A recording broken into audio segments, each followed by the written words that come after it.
Hello बच्चों, Mohan sir education research centre में आप सबका स्वागत है। आइए आज हम अभ्यास 1.3 क्लास 9th का भाग 2 हल करेंगे। इससे पहले हमने भाग 1 में 3 क्वेश्चनों के लिए हल कर लिया था, तो आज हम 4 से और देखिए 9 तक के क्वेश्चनों के लिए हल करेंगे इस वीडियो में। ठीक है, तो आइए हल करते हैं इनके लिए।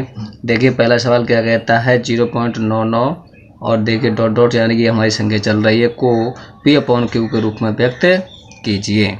इसके लिए हमें P/Q के रूप में व्यक्त करना है। चलिए इसे व्यक्त करते हैं। देखिए ये हमारी संख्या लिखी हुई है 0.99 डॉट डॉट, इसे हमें P/Q के रूप में व्यक्त करना है ना, परिमेय संख्या के रूप में। तो देखिए ये हमारी संख्या चल रही है, बार बार आ रही है, इसका मतलब क्या है, इसे हम 0.9 पर बार लगा करके लिख सकते हैं कि नहीं। तो इसके लिए हमने बताया था अगर किसी संख्या पर अगर बार लगा होता है तो उसके लिए अगर हम P/Q के रूप में लिखना चाहते हैं तो वही संख्या के बटे 9 लिख देते हैं। ये हमारा फॉर्मूला होता है ना। तो इस प्रकार से बड़े आराम से हम लिख सकते हैं 9/9 लिख सकते हैं। 9 से 9 ये कट जाएगा, तो इसका मतलब क्या है, आंसर कितना आएगा 1। ठीक है, इसी प्रकार से 5वां सवाल है। देखिए 5वां क्या कहता है, 1/17 के दशमलव प्रसार में अंकों के पुनरावृत्ति खंड में अंकों की अधिकतम संख्या क्या हो सकती है। इसके लिए हमें जांच विभाजन क्रिया कीजिए, यानी कि हमें भाग द्वारा इसे देखना है। 1/17, तो इसका हमें दशमलव प्रसार निकालना है, तो 17 का भाग हम 1 में लगा देते हैं ना। 17 का भाग लगा देते हैं 1 में। देखिए किस प्रकार से लगाएंगे, तो 17 1 में भाग लगाएंगे 0.0 बढ़ा लेते हैं, फिर देखिए 0 आएगी, तो यहाँ पर फिर से लगाएंगे तो 17 पंजे 85, कितना बचेगा 5, और यहाँ कितना बचेगा 1, 9 में 60, 1 0। अब कितनी बार जाएगा, 17 8 136 और 17 में 153, तो 17 8 136। देखिए कितना बचेगा 4 1 0, है ना। फिर से 17 8 136 हो जाएगा, बचे 4। फिर देखिए यहाँ पर क्या बचेगा, कुछ नहीं बचेगा, है ना। और 0 फिर से बढ़ा लेंगे, तो 17 का फिर से भाग लगाएंगे, तो 17 दूने 34, फिर कितना बचेगा 7 और 1 0। अब 17 का भाग फिर से लगाएंगे, देखिए यहाँ पर 3, और जहाँ देखिए 10 में तो 3 घटाएंगे तो 7, 3 में से 2 तो 1, है ना। यहाँ देखिए कितना बचेगा, 17 8 136, 4 बचेगा 0, और 17 3 51, 17 दूने 34 होगा यहाँ पर, है ना 34, 17 दूने 34 होगा, तो कितना बचेगा 6 बचेगा, और यहाँ पर बचेगा कुछ नहीं, यानी कि 60 बचेगा। ठीक है, 60 बचेगा। अब फिर से भाग लगा देंगे इसमें, तो कितनी बार जाएगा, 17 3 51, 17 4 68 ज़्यादा हो रहा है, 17 3 51, फिर कितना बचेगा 9।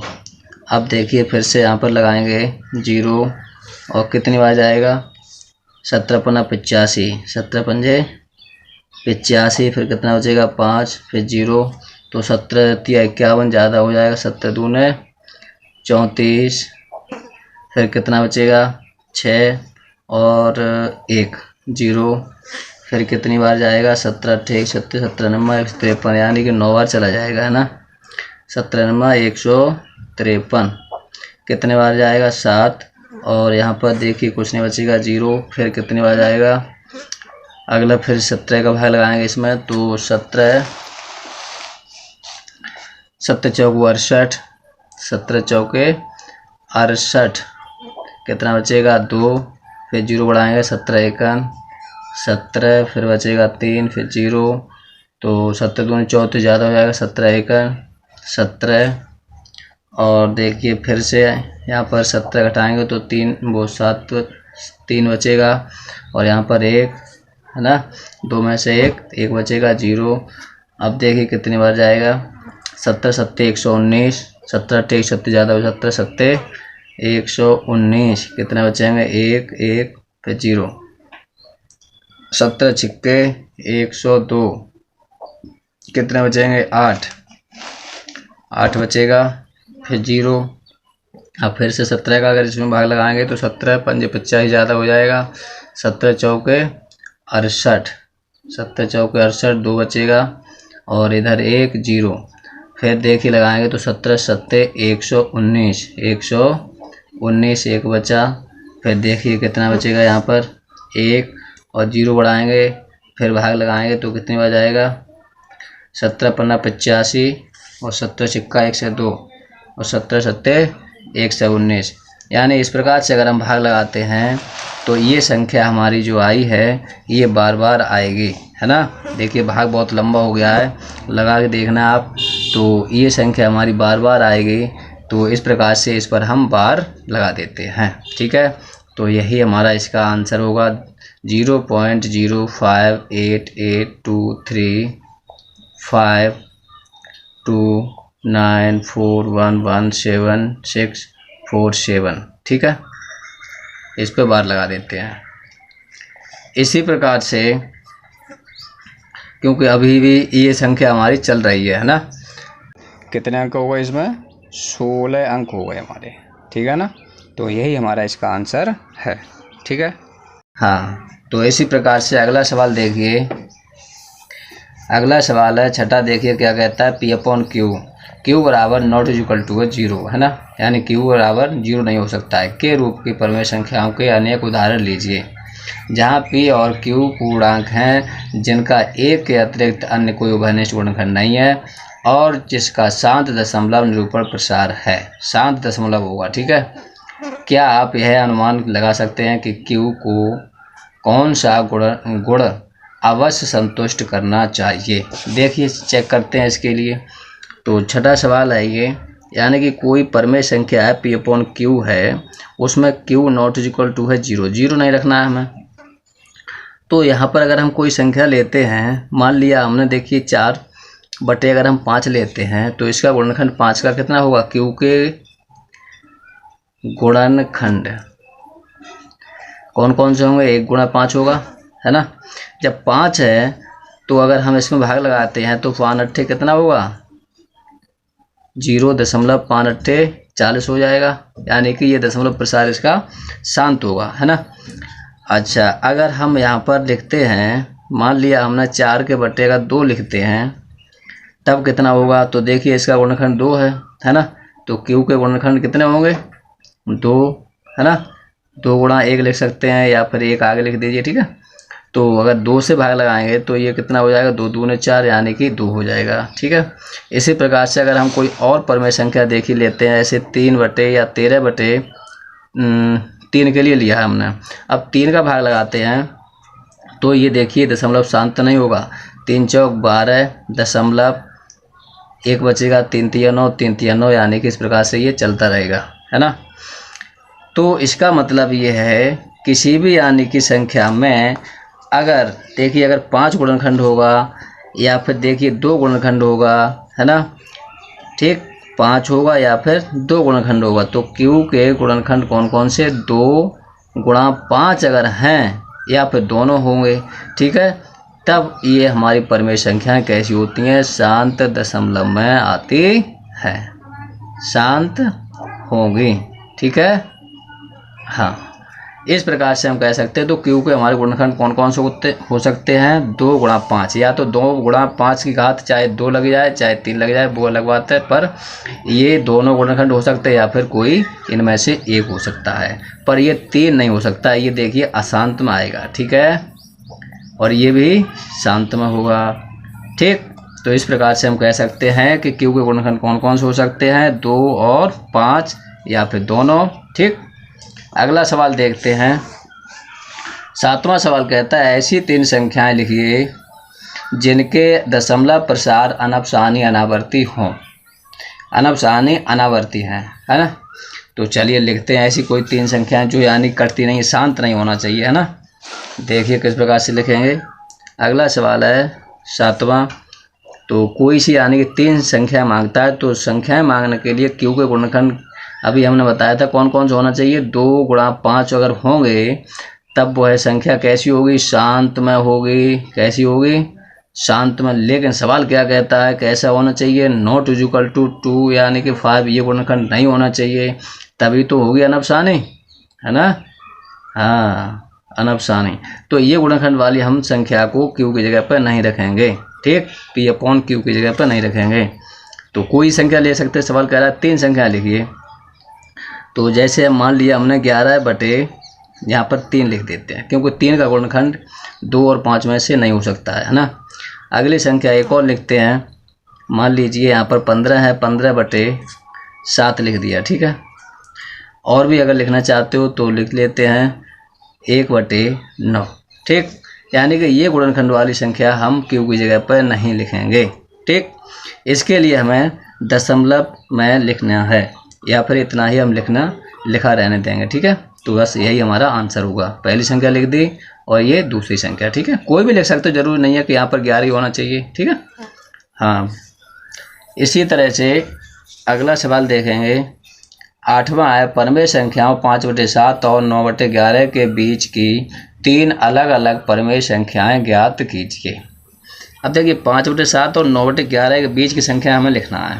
चलिए लिखते हैं ऐसे।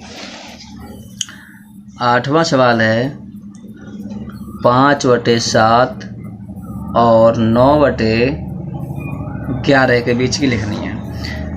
तो इसके बीच की हमें लिखने के लिए हमें क्या करना पड़ेगा, या तो इसमें हम भाग लगा देते हैं, ठीक है। तो चलिए भाग लगा करके बता रहे हैं आपके लिए। देखिए 7 का भाग लगाएंगे 5 में, तो कितना आएगा 0.0। 7 8 56 ज़्यादा हो जाएगा, तो 7 7 49, एक बच्चा 0, 7 1 7, फिर कितना बचेगा 3, 0, 7 चौक 28, 2 बचेगा 0, 7 दूने 14, 6 बचा 0, 7 8 56, 4 बचा फिर 0, तो 7 5 35, फिर देखिए 5 बचा है ना। अब क्या करेंगे, फिर 0 लगाएंगे, यानी कि जब तक ये हमारी संख्या डबल नहीं आए तब तक भाग लगाया जाता है, ठीक है। तो 7 7 49, फिर देखिए 1 बचा फिर 0, यानी कि अब हमारी यहाँ से संख्या देखिए 7 1 7, ये हमारी संख्या डबल आना स्टार्ट हो गई। इसका मतलब क्या, कितनी संख्या हमारी डबल आ रही है, 7 से लेकर के 5 तक, है ना। तो ये हमारी संख्या हो गई। इसका हमारा दशमलव प्रसार जो है वह कितना हुआ, 0.714285, ठीक। ये हमारी संख्या इसकी आ रही है, ठीक है। अच्छा 11 का भाग लगा के देखते हैं कितना आएगा। देखिए 11 का भाग लगाएंगे तो 11 का लगाइए, इसमें 0.दशमलव लगाएंगे, फिर 0 बढ़ाएंगे, तो 11 का भाग लगाएंगे, 11 8 88, बचेगा यहाँ पर 2, 0, 11 1 11, बचेगा 9, 0, फिर देखिए 11 8, फिर यहाँ से हो जाएगा 88, है ना। फिर देखिए 2, फिर 0, फिर 11 1 11, फिर 9 बचा। यानी इसका मतलब क्या है, देखिए बार बार हमारी संख्या आ रही है, अब ज़्यादा भाग लगाने की जरूरत नहीं है। ये संख्या 81 यानी कि 12 बार आ रही है ना। तो इसका दशमलव प्रसार कितना हुआ, 0.81, ठीक है। 0.81 यानी कि ये हमारा चलती रहेगी संख्या, है ना। इसी प्रकार से ये चलेगी, ठीक है। अब देखिए 3 संख्याएं इसके बीच की लिखना है हमें। तो इनके बीच में यहाँ पर देखिए 7 है और इनके बीच में यहाँ पर 8 है। तो इस तरह से हमें 3 संख्या लिखनी है। तो पहली संख्या हम लिख देते हैं 0.7 के बाद देखिए यहाँ पर कितना 71 है, तो हम लिख देंगे यहाँ पर 72, ठीक है, 72। और देखिए कोई अंक लिख सकते हैं यहाँ पर, देखिए 42 और ये 85 लिखा हुआ है ना। तो 72 0 72 और 0, ठीक है। इस तरह से डॉट डॉट चलती रहेगी संख्या। इसी प्रकार से दूसरी संख्या हो गई वो 0.72 के बाद, और हमें रखना इन्हीं के बीच में संख्या 81 के, ठीक है। तो हम यहाँ पर जैसे 73 भी लिख सकते हैं, ठीक है, 73 0 0, इस तरह से डॉट डॉट चलती रहेगी। इसी तरह से अगली संख्या लिखेंगे। तीसरी संख्या वो कौन सी होगी, देखिए यहाँ पर कितने लिखेंगे 74 0 74, ठीक है, डॉट डॉट, ठीक। यानी कि हमें कहने का मतलब ये है कि 71 42 85 और 81 81 जो संख्या है उनके बीच की ही संख्याएं लिखेंगे, ठीक है। तो ये हमारा आंसर हुआ इसका। इसी तरह से अगला सवाल देखिए क्या कहता है। नवा सवाल है, बताइए कि निम्नलिखित संख्याओं में कौन कौन संख्याएं परमेय और कौन कौन संख्याएं अपरमेय हैं। तो इनमें देखेंगे, देखिए पहली संख्या है √23, √23। तो ये सवाल अभी यहीं पर समझ लेते हैं। ये सवाल क्या कहता है, परमेय और कौन कौन संख्याएं अपरमेय हैं। तो हमने बताया था कि अपरमेय संख्या वे संख्याएं होती हैं जिनका मान क्लियर नहीं निकलता, यानी कि रूट में रहती हैं, रूट से बाहर नहीं निकल पाती हैं, है ना। और अगर रूट से बाहर निकालते हैं तो उनका मान दशमलव में रहता है, ठीक, और पूरी नहीं करती हैं। तो ये देखिए 23 है यहाँ पर, ये हमारी किस में है, किस में होगी, पर अपरमेय होगी, ठीक है, ये अपरमेय संख्या होगी। यहाँ देखिए ये कितना है, ये संख्या है हमारी 225।